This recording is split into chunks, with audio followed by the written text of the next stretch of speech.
Hi, I'm Bill O'Reilly. Thanks for watching us tonight as we begin our 20th anniversary season. Wow. Donald Trump's big gamble. That is the subject of this evening's Talking Points memo. By going to Mexico last week, Mr. Trump signaled that he is willing to engage in diplomacy. But as soon as he got back to the USA, he repeated his policy of being tough on illegal aliens.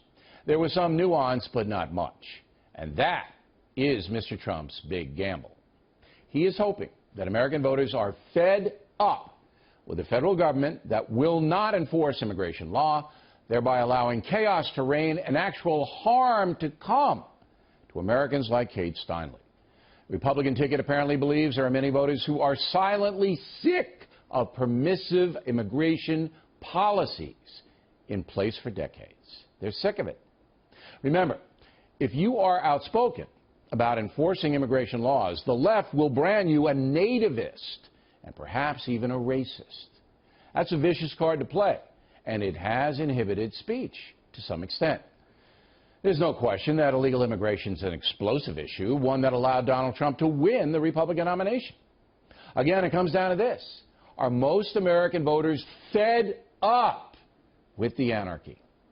Tough question to answer because you can't count on the polls to indicate true feelings. As mentioned, many people shy away from openly supporting tough measures against illegal aliens, even though they may support them.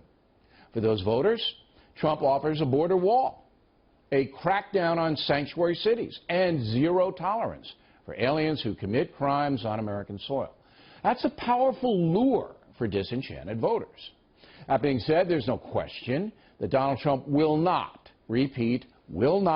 deport millions of aliens who have been peaceful while residing in the USA. He seems to be moderating his position on that. More than a year ago, we discussed the issue. I think you're right about the wall. I think you're wrong about the mass deportations and going into families. I think they have to be held accountable, and I think they have to be registered, and they have to go through the process. But I can't possibly see how the courts, the federal courts, are going to allow federal agents to kick doors in and drag people out. Now, at the time, Donald Trump disagreed with me, so what's changed? Well, we'll talk with him about that in a moment. Although it's not directly linked, the race situation is also a problem for Mr. Trump. The truth is, African Americans will not vote for him in any great numbers, primarily because the Democratic Party retains credibility in the black precincts. Also, Donald Trump is identified as being a birther, someone who has questioned President Obama's American citizenship, and many black Americans did not like that. However, it's very possible that African Americans will not turn out in great numbers at the polls this coming November. Certainly, Secretary Clinton's not as popular as President Obama with black voters.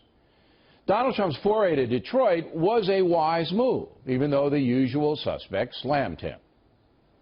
Your platform as the leader of the Republican Party does not speak to a civil rights agenda. You're talking about civil rights when you engage in civil wrongs. To the degree that your party doesn't speak to it, you have never spoken to it, and we don't know who Donald Trump really is.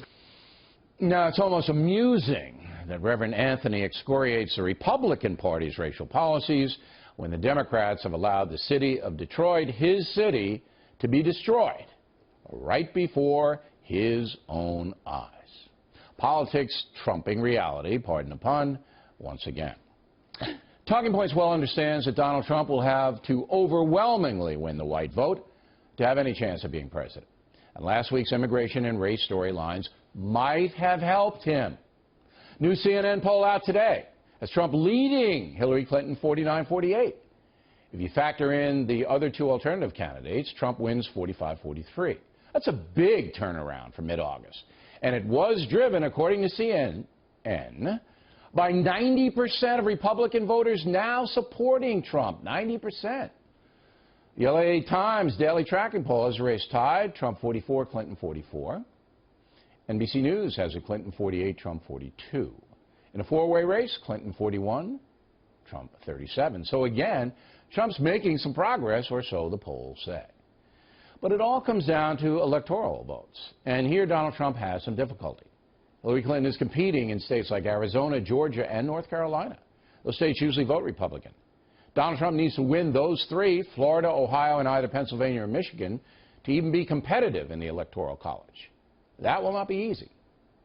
So summing up, Trump's tough stance on immigration looks to be a winner for him at this point. And the race deal is primarily symbolic. Blacks will vote for Mrs. Clinton. But with the debate coming up in less than 3 weeks, Trump still has a fighting chance. And that's the memo.